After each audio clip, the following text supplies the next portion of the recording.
Chetan for Gizmo Times, and you're watching a quick tips and tricks video of the Vivo S1. The S1 is coming with the FunTouch OS 9 based on Android 9 Pie, and it's the latest OS version, both Android as well as the FunTouch OS. So it's Android 9 Pie that's given here, and you have the FunTouch OS 9. It has quite a lot of features, and there's so much that you could do on this phone. So that is why we are trying to show you what are the best ways you can use this phone to get a better user experience, get the best out of the phone, and best out of the software experience on this device. So while there are quite a lot of things, first thing is about the dark mode, because this phone comes with the Super AMOLED display, and Super AMOLED is where you can even save the battery if the phone has a darker display, and there's more black than the other colors. And also dark always looks cool. So if you go to the display and brightness options, you'll see the second option, that is dark mode, and you can turn it on, and it would actually turn everything into black and dark. This actually looks good. This also saves battery, so it's a double advantage if you're trying to get into the dark mode. Now the phone would actually look very different, and even the Google's search bar has become dark. And if you go into the settings, everything gets darker, even on the messages application. So whatever are the native apps, that would become dark. So the next one is the smart motion options. So these are what would define a good experience for the users if you're actually using it. So this smart motion option, you have again a list of options here. Under that you have the smart wake, where you have the slide upward to unlock, slide downward to take a photo. This is all when you have the screen turned off. So smart slide upward to unlock, draw C to launch dialer, and you have draw M to play music, slide downward to take a photo, W for WhatsApp, F for Facebook. So these are the things that you can try and use. Tap the switch bar to learn about the functionality. So this is how you do it. When the screen is off, draw C to launch the dialer, and if you slide upward, it would unlock. So now I'll slide upward here, and that would unlock the phone. So that's how it is, though this was on security and the face unlock got activated there. But if you don't have those security options turned on as well, it would work there. Next is about the smart turn or on or off the screen. Raise to wake and double click to rise, and raise to wake is lift the phone up and the screen will automatically turn on. So I'll turn this on. So if the phone is lying down, if you raise it, it would actually wake up the screen, and then the face unlock would work to turn on the unlock the phone for you. Double tap to turn off screen. So if you are on any empty area, if you double tap on the screen, that would turn off the screen. So that's another useful feature there. Under smart motion, there's more.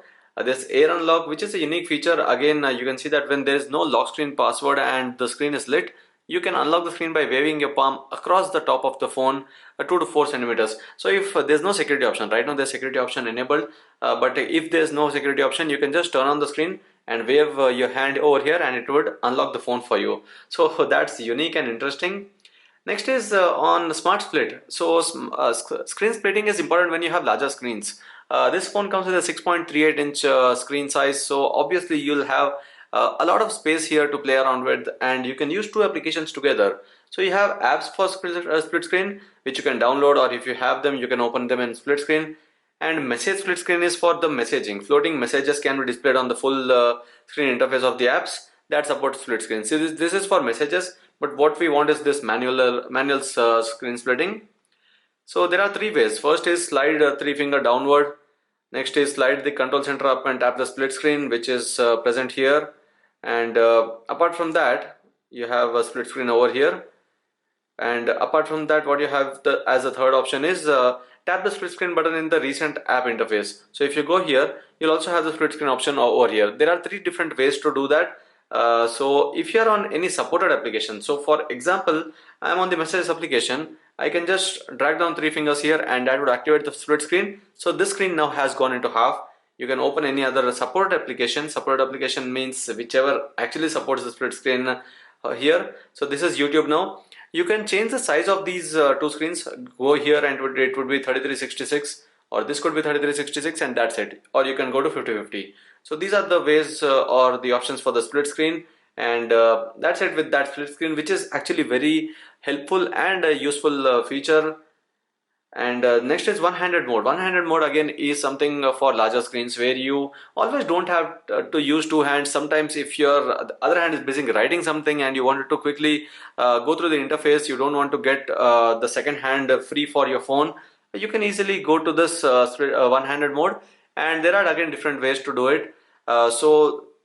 If for keypad there are different ways, again for the entire screen to get smaller, you just have to swipe from the corner and go back there. So like this is what it would take you to the one-handed mode. So now this is the exact same interface, but it's smaller. So there's no difference that way. This would be the empty area. So if you're using it with one hand, it would become easier to reach even the notification panel and everything. And that's how you can activate this one-handed mode. Again, to show you how it works, you just have to swipe from the corner left or the corner right and go back towards the half of it. So this is how you get into the one-handed mode. So that's how easy it is. And now into the settings again, there's quite a lot of things. So obviously there's more options in that settings itself. So there's the next one called as S Capture, which has again a few things. So S Capture has video recording as well as the screenshot recording as well as a long screenshot. Everything is present in the control center. If you drag up from the bottom of the device, you have S Capture, and you have record screen, long screenshot, and rectangular screenshot, and a funny screenshot. Funny screenshot obviously has a few filters and options, but what is important here is the record screen option, which would help record the voice as well. So you have the option of recording voice here, start screen recording, and now I'm talking and that would be recorded here. I can go into the interface, go into different settings, and if I go back here, it would turn off the recording. And now I'm talking and that would be recorded here. I can go. So it's actually using the mic pretty well, and it's recording the screen for you with the voice. Though this screen recording won't work with in-game recording, and in-game recording of the audio is not possible in this. This is for recording the external mic audio. And the last one in that access area is app clone. Again, app clone is something where you have two phone numbers or two accounts for Facebook or WhatsApp, and if you want to use both of them on the same phone, you can actually clone the application. It will have a second version of it, and if you now go to the home screen, once the cloning is done, duplicated icon added to desktop. It's here the first Facebook application, and the second one is this to Facebook. That's the second Facebook that's opened, and it's written as second there, which means here you can access two Facebook accounts, or the same with WhatsApp as well. So that can be done here. It's the app clone, and in case you don't want to use it, you can easily uninstall it just like any other application, and it would delete that app. So that was it with the app clone, which is again a handy feature. Smart click is something where you would use the volume down button for one of the additional features. So you can either turn on the flashlight, or you can open the camera. So let's work on the flashlight thing. The volume down button is over here, and you can long press on the volume down button when the screen is turned off, and it would activate the flashlight or turn it off.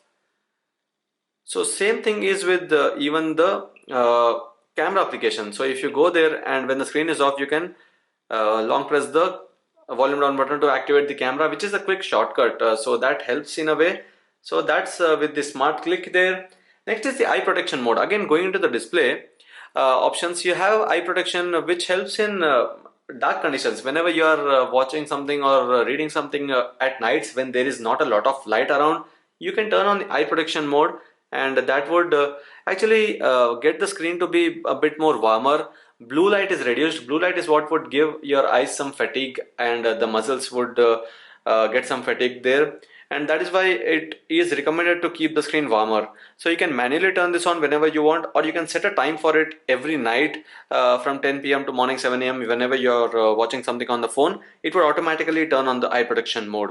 So this is a very useful feature, and now a common feature in some of the phones, but on FunTouch OS it's actually present in every phone of Vivo's phones list. And so eye protection mode is something that is actually very useful, and it's given there under the display and brightness settings. Next is the kids mode. So kids mode is something that you should be actually knowing about, because if you have kids and if you are giving them phone frequently, it's better to use this kids mode because it would give them a restricted access. First thing is anti-addiction. So limit usage time. You can limit the duration of each use and also the total usage duration in a day for a single app. So if they are watching the YouTube Kids or playing a game for a long time, you can actually limit that. You don't have to actually give them the phone for always and let them play it for hours and hours.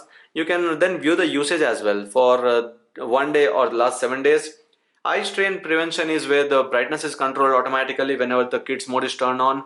Also the poor posture reminder. The phone will send a posture reminder when a child is using the phone lying down. So lying down and using the phone is not good. So obviously the kids would be getting that reminder that you are in a wrong posture. And the final is practical features such as the low battery auto disable. In case the battery is low on the phone and your kid is using the phone, you can actually disable the device and not let them use the phone until it gets charged again. So if you start that, first you'll have to verify the lock screen password, and now you have this kids mode. It's not just the entire extra settings, but also this apps that you can add here. And let me add any application that I want, app such as if I give them the access to something called Ghana for selecting some songs to play, and done. So you can disable the lock screen here, and time limit for each use. You can give them the phone for 30 minutes for that particular amount of time, and you can now check the usage as well. I mean, there's no data right now, but that's how the usage would be for every particular application. Low battery auto disable. So in case the battery is under 20%, they won't be able to use the phone. If it's in kids mode, they would be understanding that okay, the battery is low, now I can't use the phone, and that is how the kids mode is. You can exit the kids mode by using your lock screen password or any lock screen method there. Next is about the navigation options here. There's system navigation where you can go and change either the navigation key or the navigation gestures. For the gestures, you can first have a try, check out how you can use it. Enable the shortcut center, slide upwards from bottom left. Return to standby interface, slide upward from bottom center, and return to the previous level by swiping from the right bottom. Show lift of background, slide upwards and hold here. So that would show you the list of applications. Now finished. So these are the things that you can do. Now let me go here and show you the navigation gestures. So what this essentially did is it gave you the extra space. There was this area being used for the navigation keys. So that is now gone, and you have a larger interface. Now if I'm into settings, I have to get into somewhere deeper theme, and now I can go back from here. So going back from the bottom right, and if I have to go to the control center, I can do that from the left area. And now if I go back to the home and I want to go to the recent applications, I'll pull over here and hold it so that it will give the list of previous applications that were open here. So this is the navigation gestures. It always depends on whether you want to use the navigation gestures or the buttons. Somehow I would always prefer the keys because it's easier to understand and use. You already have a large screen, so obviously that area being given to the keys won't matter a lot, and it's easy to understand and use. Unless you are someone who loves gestures, you can use those navigation gestures as well. So this was all about it. There's one more thing that we would be talking about separately, that's ultra game mode, because there's quite a lot of things that are given under the ultra game mode. We wanted to explain that separately so that you understand how you can use it and make the best when you're actually playing games on this device. So that would be in a separate video. These were all the major tips and tricks and some of the features that you might miss out if you are using the phone and would want to know about. So this was all about the Vivo S1's tips and tricks. I hope you like this video. If you do share and subscribe to Gizmo for more. Thank you for watching and see you in our next video.